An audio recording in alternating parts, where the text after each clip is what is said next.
গীতমালাৰ দায়ুদৰ ৰচিত গীত 103 অধ্যায় 1 পদৰ পৰা।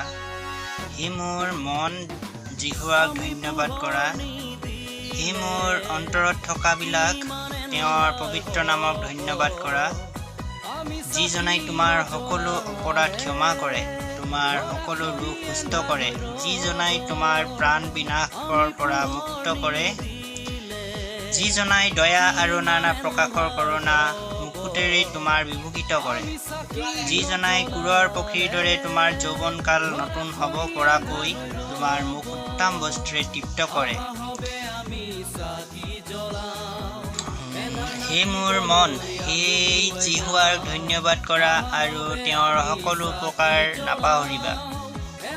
জিহুৱাই ধৰ্ম কাৰ্য সিদ্ধি কৰে আৰু উপদ্ৰৱ পোৱাবিলাকৰ নিমিত্তে বিচাৰ নিৰাপত্তি কৰে। তেওঁ মচিক নিজৰ পথবোৰ ইজৰাইলৰ সন্তানবিলাকক নিজ কাৰ্যৰ জনালে। জিহুৱাই কৃপা আৰু দয়াৰে পৰিপূৰ্ণ, ক্ৰোধত ধীৰ আৰু দয়াত মহান।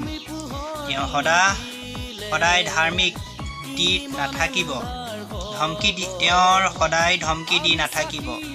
তেওঁ চিৰকাললৈকে ক্ৰোধ নাৰাখিব।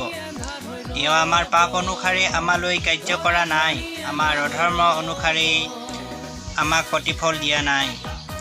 কিয়নো পৃথিৱীতকৈ আকাশমণ্ডল যিমান ওখ, তেওঁলৈ ভয় ৰখাটোবিলাককো তেওঁৰ অনুগ্ৰহ সিমানে মহৎ। পূৰ্বৰ পৰা পশ্চিমলৈ যিমান দূৰ, তেওঁ আমাৰ অপৰাধো আমাৰ পৰা সিমানেই দূৰ কৰিলে। বাপেকে নিজ সন্তানক স্নেহ কৰাৰ দৰে জিহুৱাই তেওঁলৈ ভয় ৰখাটোবিলাকক কৃপা কৰে। কিয়নো তেওঁৱেই আমাৰ গঠন জানে। আমি যে ধূলি মাথোন, তাক তেওঁ সোঁৱৰণ কৰে। মানুহৰ আয়ুস হ'লে তৃপ্ত নিচিনা পথাৰৰ ফুলৰ দৰে সি প্ৰফুল্লিত হয়। কিয়নো তাৰ ওপৰেদি বায়ু বলাই সি নাইকিয়া হ'ব, আৰু তাৰ ঠায়ে তাক আৰু চিনি নাপাব।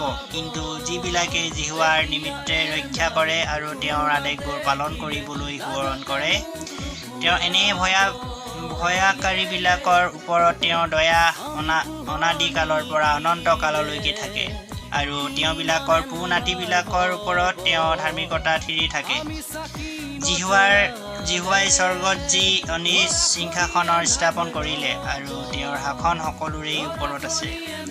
সেই জিহুৱাৰ দূতবিলাক, তেওঁক ধন্যবাদ কৰা। তেওঁৰ বাক্যলৈ কাণ পাতা, তেওঁৰ বাক্য সিদ্ধি কৰোঁতা সেই পৰাক্ৰমী বীৰবিলাক, তেওঁক ধন্যবাদ কৰা। আৰু সেই জিহুৱাৰ বাহিনীসমূহ, জিহুৱাৰ ধন্যবাদ কৰা।